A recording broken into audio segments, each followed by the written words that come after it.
चलतु करवा ओएवी entrance test में सामाजिक विज्ञान एक मॉडल पेपर ये मॉडल पेपर 15टी क्वेश्चन देखिए आपर केतोटी आंसर ठीक रोचे चैलेंज जमी आपर 15 ରୁ 15 जमी निश्चित भाव आसो। देख भाई 1 नंबर क्वेश्चन कही केउंटी खराब उद्देश्य नुहे सुना चेन छिंडे ना खराब उद्देश्य गाड़ी मोटर पोड़ा जला करवा खराब उद्देश्य धमक चमक करवा ये खराब उद्देश्य चोरी डकायत मारपिट करुवा व्यक्ति दूरे रहा माने भाई यहीटा खराब उद्देश्य नुहे ऑप्शन नंबर डी हो सठिक आंसर। नेक्स्ट क्वेश्चन देख आम देशर लोक मैंने लुण मारिपारे ना बोली एक आईन इंग्रेज माने कले यही आईन विरोध में गांधीजी दांडी यात्रा केबे करथिले गांधीजी दांडी यात्रा केबे होइथिला 12 मार्च 1930 ऑप्शन नंबर डी हो करेक्ट आंसर। नेक्स्ट क्वेश्चन देख अच्छा देखिए आपण मानको गोटे क्वेश्चन पचारुछि सिपाही विद्रोह केउठु आरंभ होइथिला एवं केउठारु आरंभ होइथिला एटा आपण माने कमेंट बॉक्स रे जणेबे। नेक्स्ट क्वेश्चन देख पृथ्वी प्रसिद्ध चंदन काठ आम देशर केउं राज्य रे मिले देखिए पृथ्वी प्रसिद्ध चंदन काठ आमर कर्णाटक राज्य रे मिली थाए option number D. Next question देख 4 नंबर 2001 मसीहार जनगणना 1951 मसीहार जनगणना प्राय केते गुण वृद्धि होइछि यार सठिक उत्तर होछि ऑप्शन नंबर सी 3 गुण वृद्धि होई अछि। अच्छा आपण मानक आ गोटे क्वेश्चन एठारे 2011 मसीहा जनगणना जाई भारतर जनसंख्या केते एवं ओडिशार जनसंख्या कमेंट बॉक्स रे पिन करिवे।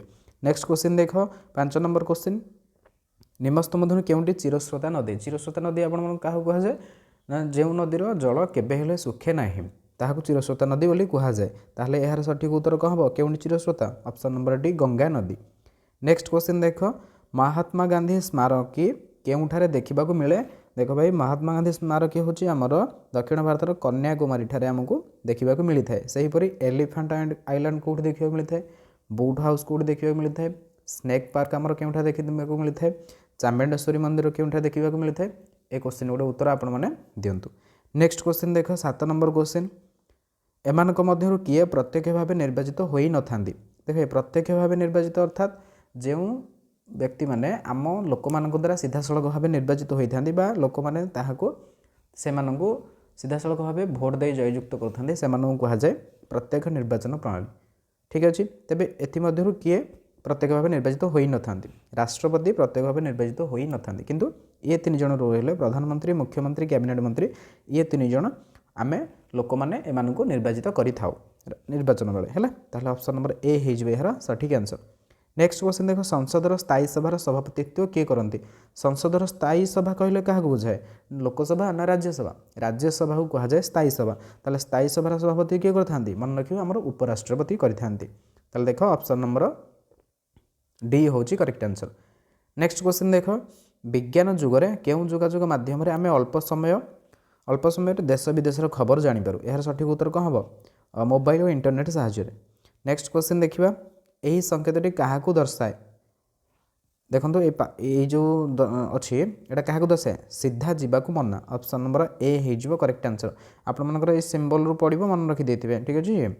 नेक्स्ट क्वेश्चन देख 11 नंबर कही मकर क्रांति और कर्कट क्रांति अंतर्गत मंडल को कौन कह जाए देखो भाई आमर यहाँ दी गोटे ग्लोब हुए मझे किए अच्छी विषुवरेखा आ विषुवरेखा पर प्रथम वृत्त को कह जाए और ये द्वितीय वृत्त को कह जाए है देखो भाई ये देती कौन देख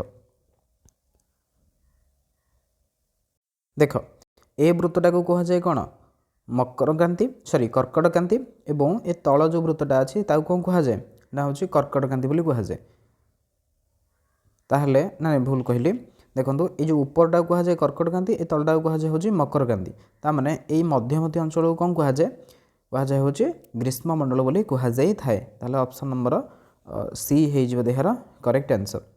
नेक्स्ट क्वेश्चन देख भारत को मुख्यतः केतोटी प्राकृतिक विभाग में विभक्त कराई 6टी प्राकृतिक विभाग में विभक्त कराई option number C.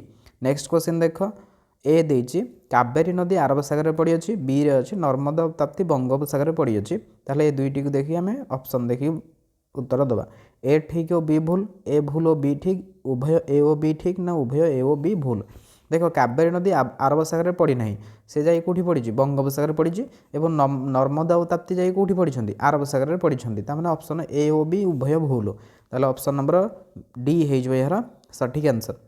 Next question देख बंगोपसागर और अरब सागर समुदाय केतोटी द्वीपपुंज अच्छी यार सठिक उत्तर हूँ 300टी ऑप्शन नंबर सी। ताहले एबे कहते आपने केतोटी द्वीप लोक मैंने बसवास करती कमेंट बॉक्स में जनइबे। 15 नंबर लास्ट क्वेश्चन ଦେଇଛି ଭାରତର ମୌସୁମୀ ବାୟୁ ପ୍ରଭାବିତ ଦ୍ୱାରା କେଉଁ ଅଞ୍ଚଳରେ ସର୍ବାଧିକ ବୃଷ୍ଟିପାତ ହୋଇଥାଏ? ଏହାର ସଠିକ୍ ଉତ୍ତର ହେଉଛି ମାଇସେନରାମରେ ସବୁଠାରୁ ଅତ୍ୟଧିକ ବର୍ଷା ହୋଇଥାଏ, ଅଧିକ ବର୍ଷା ହୋଇଥାଏ। Option number D. ତ 15ଟି କୋଶ୍ଚିନ୍ କଲେ, ଏବେ କୁହ 15ଟି କୋଶ୍ଚିନ୍ରୁ କେତୋଟି କୋଶ୍ଚିନ୍ ଆପଣମାନଙ୍କର ଠିକ୍ ହେଲା? ନିଶ୍ଚିନ୍ତ ଭାବରେ 15ରୁ 15 ଆପଣମାନଙ୍କର ଆସିଥିବ। ସୋ ଏମିତି ପ୍ରାକ୍ଟିସ୍ କରନ୍ତୁ, ଦେଖିବେ ନିଶ୍ଚିନ୍ତ ଭାବରେ ସିଲେକ୍ସନ୍ ହେବ। ସୋ ରହୁଛି, ଦେଖା ହେବ ନେକ୍ସଟ ଭିଡ଼ିଓରେ। Thank you, all the best.